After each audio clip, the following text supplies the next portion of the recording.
Hola, muy buenas. Hoy vamos a hablar de una de las doctrinas budistas que más confusión suele generar, la idea del Buda cósmico. ¿Qué quiere decir esto? Hay escuelas budistas, sobre todo pertenecientes a la tradición mahayana, que afirman lo siguiente: la naturaleza última de la realidad es el Buda cósmico. Todo fenómeno, en el fondo, es una manifestación del Buda cósmico.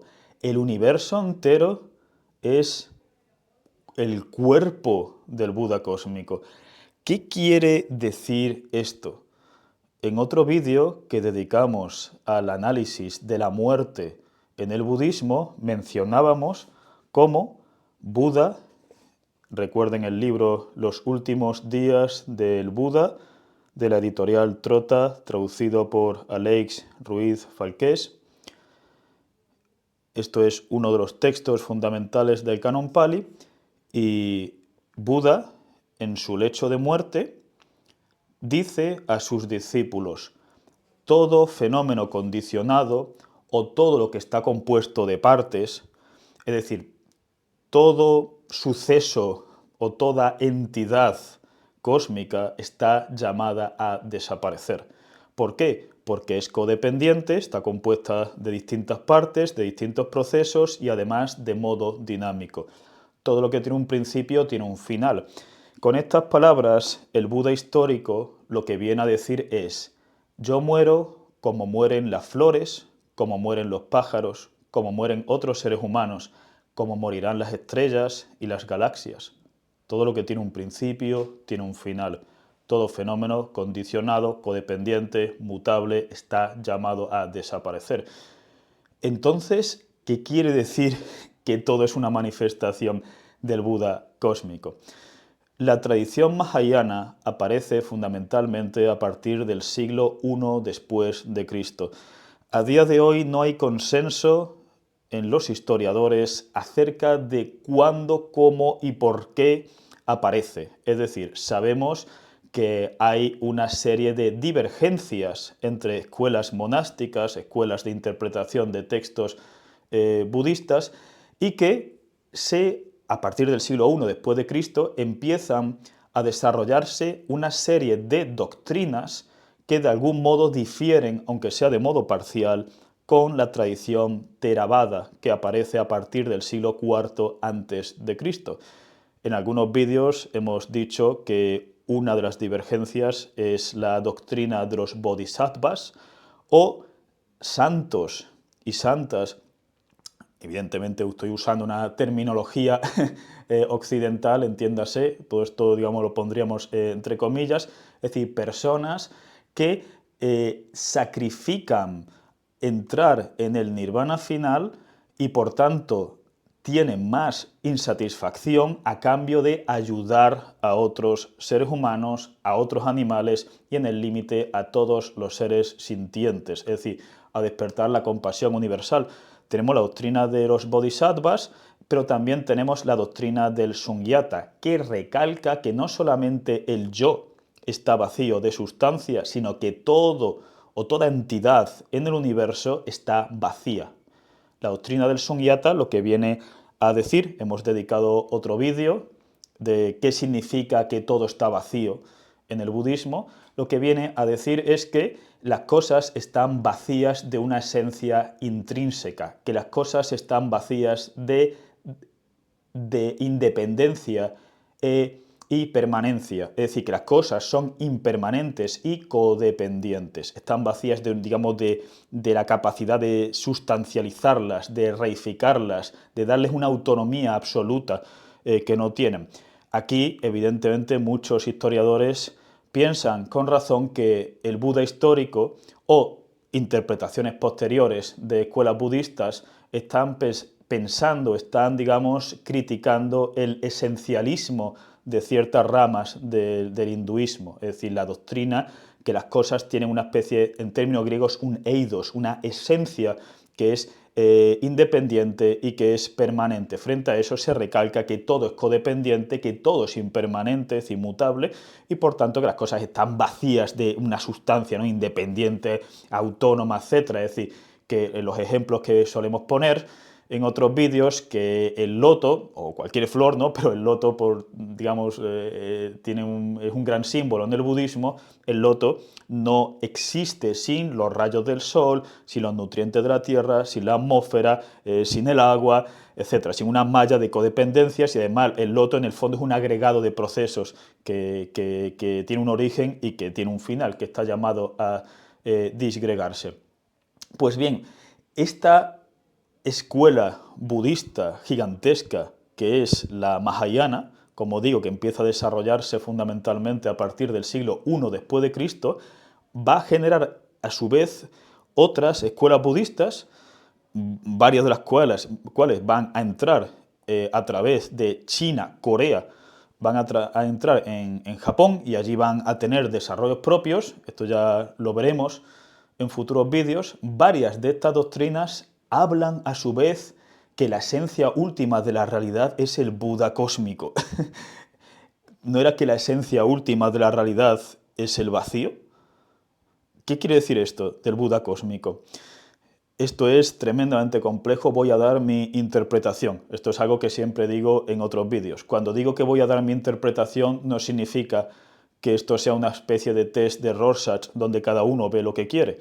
Es decir, mi interpretación tiene sus fundamentos, pero en mi interpretación, es decir, hay otras interpretaciones posibles, y como decía en otro vídeo, yo les estoy muy agradecido si ponen en la sección de comentarios qué opinan sobre estas doctrinas, qué les hubiera gustado que desarrolle o qué les ha gustado más, etc. Es decir, también eso ayudará a que los vídeos lleguen a más gente, y además yo disfruto mucho leyendo los comentarios y me pueden ayudar, digamos, o dar pie a futuros vídeos desarrollando pues, temas, ¿no?, que a ustedes les interese.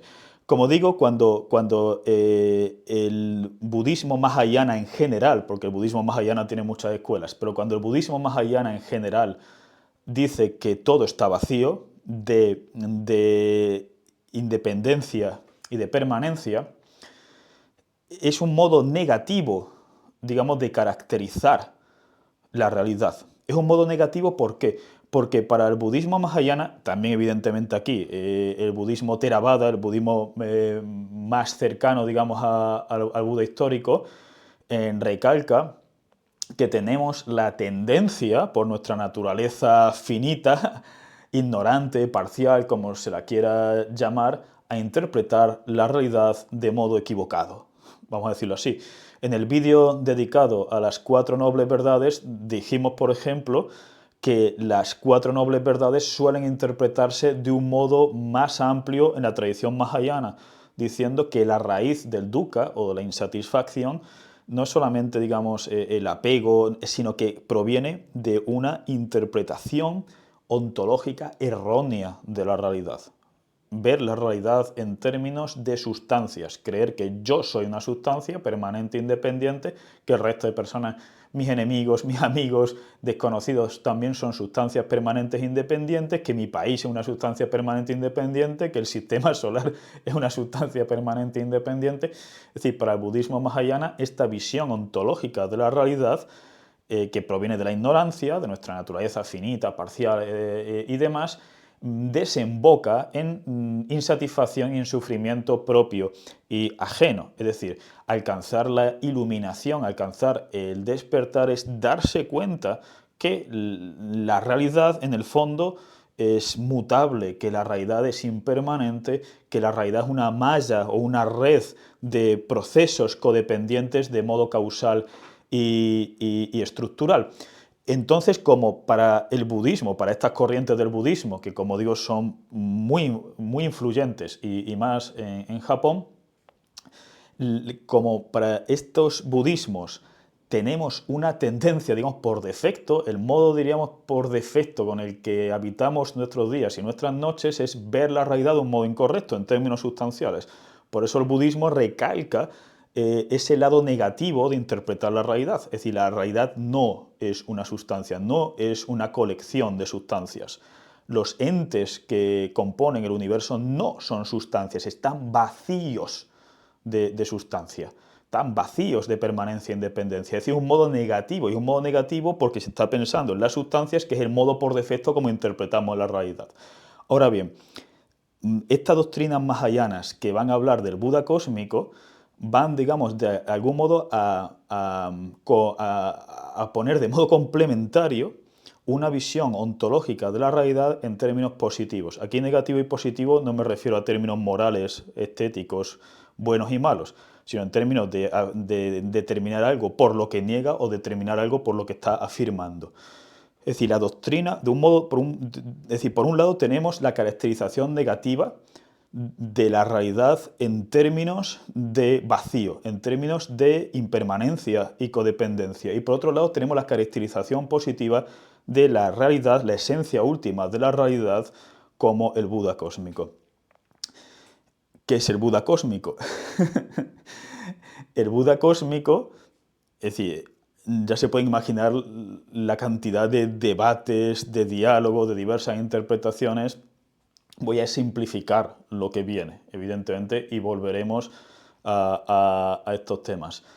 El Buda cósmico es el modo positivo de hablar de la estructura real del universo o la estructura última de la realidad. Es decir, el Buda cósmico es el modo de hablar de la codependencia causal y estructural y de la impermanencia de las cosas.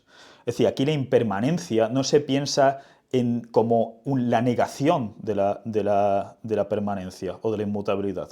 Y aquí la codependencia o la interdependencia o la originación codependiente no se está pensando como negación, sino se está pensando en términos positivos.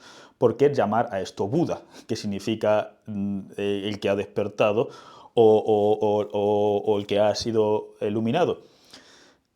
El Buda cósmico no es un dios en el sentido del teísmo, no es un ente de naturaleza personal, de naturaleza antropomórfica o metaantropomórfica, con voluntad, con conciencia, que ha creado el mundo, que lo ha diseñado, una especie de gran arquitecto, de gran técnico, de gran político, que de algún modo está viendo lo que está pasando. El Buda cósmico no es eso. Esto es importante recalcarlo, porque hay gente que piensa, mira, los budistas, sobre todo los mahayanas y sobre todo las escuelas mahayanas que creen en el Buda cósmico, en el fondo tienen un dios, el dios es el Buda, el Buda cósmico, ¿no?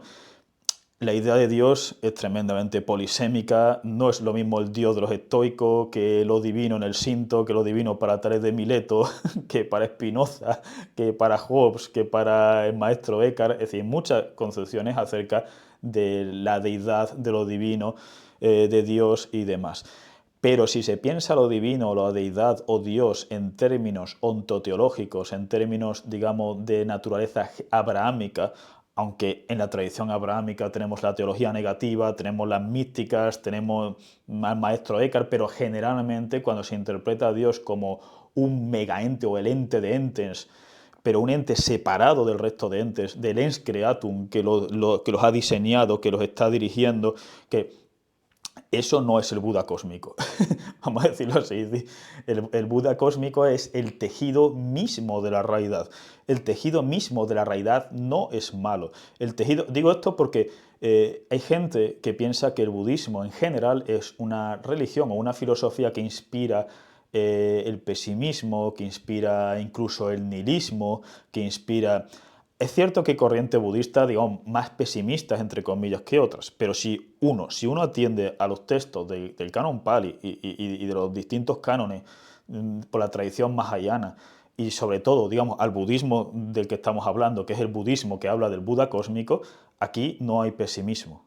Es decir, hay un realismo en el sentido de que la codependencia y la impermanencia implican la pérdida y la muerte, pero la aceptación o el comprender que el mundo de sustancias es un mundo ilusorio y un mundo que lleva al egoísmo, que lleva a todo tipo de males y sufrimientos e insatisfacciones propias y ajenas, Es decir, el comprender que las cosas son realmente impermanentes y codependientes también tiene un lado de gratitud. Y no solo eso, sino porque las cosas, precisamente porque son efímeras, las valoramos más, porque son codependientes, podemos valorarlas más. De esto hemos hablado en otros vídeos. Es decir, el tejido mismo de la realidad es lo que permite el despertar, es lo que permite la iluminación. Eso es el Buda cósmico. Es decir, el Buda cósmico, en ese sentido, no es impermanente ni codependiente. ¿Por qué? Porque el Buda cósmico no es un ente dentro de la realidad. El Buda cósmico es esa naturaleza misma, impermanente y codependiente de la realidad. Es decir, es un modo de entender de modo positivo, tanto ontológicamente como axiológicamente e incluso estéticamente, la naturaleza última de la realidad.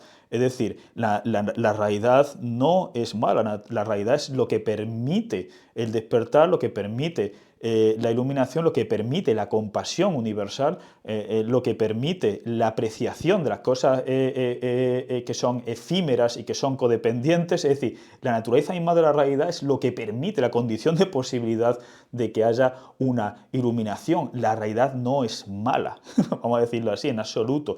Es decir, en el budismo el mal proviene de la ignorancia, es lo que llamamos un intelectualismo moral, utilizando un término que se suele aplicar a la filosofía socrática en otro contexto y evidentemente salvando las distancias. Pero en el budismo el mal no es una sustancia, o el mal no proviene de una suerte de entidad distinta de Satán o del diablo, de Angra Mainyu. Cuando, esto ya lo hemos dicho también en otros vídeos, cuando Siddhartha Gautama está en el árbol Bodhi y se aparece el rey de los infiernos, Mara, con sus hijas y su séquito de demonios, es una metáfora, o el modo más coherente de interpretar Mara, que significa ilusión, es como una metáfora de las fuerzas oscuras internas que Siddhartha Gautama tiene que derrotar para alcanzar el despertar. Por tanto, es decir, el mal proviene de la ignorancia. Es decir, el mal proviene de ir sonámbulo, de ir a ciegas, de estar en la oscuridad. La iluminación, el despertar, disipa eso que llamamos mal y permite todas las cosas buenas. Entonces, ¿qué ocurre? Pensarán ustedes con la gente que reza al Buda cósmico. Diríamos que no están rezando al Buda cósmico, es decir, al menos si entienden la doctrina del Buda cósmico. Es decir, evidentemente hay muchos modos de interpretar estas doctrinas y la fe más popular, por ejemplo, es decir, un ejemplo de fe popular de cuño muy mitológico en la que se da entre muchos campesinos en torno al budismo de la tierra pura en Japón, donde pensando que si recitan el verdadero nombre, ¿no?, de Amida Butsu, Amida Daibutsu, es decir, pueden entrar en la tierra pura. La tierra pura es una especie, pues, de cielo, ¿no?, de Arcadia, de edad de oro, de lugar celestial, donde vamos a alcanzar la iluminación, vamos a ver a los bodhisattvas, a disfrutar, ¿no?, de los dones, ¿no?, de Buda, ¿no?, a ver a nuestros seres queridos, etc. Que decir, eso es cierto que a nivel popular se ha interpretado eso, ¿no? Y entonces se ha rezado a Buda como si fuera una especie de dios teísta y demás. Se ha dicho en torno a este tipo de cosas que la tradición Theravada es, digamos, más cercana al naturalismo que la Mahayana. ¿Por qué? Porque la tradición Theravada está diciendo explícitamente que Buda es un ser humano, es decir, que Buda no es un dios, que Buda es un Siddhartha Gautama, que alcanza el despertar. Es cierto que en el despertar, según muchas interpretaciones, ve que ha tenido muchas vidas, pero ahí lo que está diciendo, y esto lo hemos analizado más en el vídeo dedicado a la muerte, es la doctrina de lo que se llama Santana, es decir, el yo no existe, pero existe una especie de torrente de pensamiento, de emociones y de flujo de contenidos psíquicos que no se aniquilan con la muerte, sino que van saltando dependiendo en la interpretación más literal de estas cosas, que van saltando de plano, es decir, pueden encarnarse, pueden renacer en otro animal o pueden renacer en otro ser humano o en otro plano celestial o infernal, dependiendo de las acciones pasadas y demás. Pero el Buda en sí, es decir, Siddhartha Gautama, el Buda histórico, tiene un principio, tiene un final. Y además alcanza, digamos, el nirvana final y no tiene sentido rezarle. Entonces, ¿qué ocurre aquí? Que la tradición mahayana parece, por una parte, que tiene los bodhisattvas, que parecen como dioses, ¿no? O diosas como canon, y luego tiene esta doctrina del Buda cósmico en distintas escuelas. ¿No parece más mitológico? Podríamos decir lo siguiente: en algunos aspectos sí y en otros aspectos no. En algunos aspectos sí, por ejemplo, como hablábamos del budismo, de la tierra pura interpretado a nivel popular, pues ahí está la mitología de interpretar la tierra pura como una suerte de lugar real, espacio-temporal, donde voy a estar muy feliz, donde voy a ver a mis seres queridos y demás, de rezar a Buda como si fuera una especie de mega agente o de espíritu antropomórfico de cuño teísta que es capaz de algún modo de cambiar las leyes de la naturaleza para satisfacer mis deseos de mamífero, efímero, insignificante, etcétera. Eso es cierto. Pero en lo que son, digamos, las propias escuelas budistas que hablan del Buda cósmico, la tendencia en general es a decir que el Buda cósmico no es una persona, el Buda cósmico no tiene una conciencia como la tienen los animales o como la tienen los dioses o como la tienen los seres humanos, no tiene una voluntad, no es un ente dotado de deseos, de conciencia, en absoluto. Entonces, ¿qué ocurre? Diríamos en estas interpretaciones cuando se está rezando al Buda cósmico, no se está rezando al Buda cósmico pensando que hay una entidad que está escaneando tu cerebro y que va a satisfacer tus deseos. Lo que se está haciendo es identificándose, es decir, una serie de ejercicios, vamos a decirlo así, espirituales o mentales o de prácticas rituales a través de los cuales la persona que los practica despierta el Buda cósmico que tiene en sí. Es decir, ¿qué quiere decir? ¿Qué quiere decir esto? Es decir, alcanza o comprende que toda la realidad es una manifestación del Buda cósmico, que toda la realidad en el fondo no es mala. Y no solo no es mala, sino que permite el despertar. De nuevo, ¿qué quiere decir esto? Que la persona se identifica o con estas prácticas despierta el Buda cósmico como aquello que permite el despertar, bueno, que permite la compasión y demás. Poníamos en otro vídeo un ejemplo con los bodhisattvas y la interpretación simbólica o metafórica de los bodhisattvas que dan muchos monjes y monjas budistas. Es decir, cuando el creyente está rezando a Kannon Sama, en el fondo no está rezando a Kannon Sama, es decir, en el sentido que se reza a un dios teísta, sino que lo que está haciendo es despertar el Kannon Sama que tiene dentro de sí mismo. Es decir, Kannon Sama como arquetipo de la benevolencia o de la compasión es una dimensión humana. Es decir, una dimensión humana que todos albergamos en potencia y a través de esas prácticas despierta. Es decir, Kannon Sama es una especie de arquetipo que se va despertando en las distintas personas a través de estas prácticas rituales. No es una entidad literal que existe en un reino literal, que es la tierra pura y que literalmente está escaneando los cerebros de cientos de miles de creyentes que le están rezando en distintos idiomas y pidiendo cosas contradictorias a la vez. No es eso, evidentemente. Con el Buda cósmico aparece algo parecido, pero incluso, digamos, más abstracto todavía. Es decir, donde literalmente el Buda cósmico se está negando que la esencia última de la realidad sea un ente, que sea un ente de naturaleza antropomórfica, sino que es el tejido de lo real que nos compone también a nosotros mismos, y entonces a través de esas prácticas rituales, espirituales, etcétera, en torno al Buda cósmico, lo que se busca es el despertar esa conciencia, ¿no?, de la esencia de lo real. En resumidas cuentas, hay bastantes ramas muy importantes del budismo mahayana que recalcan que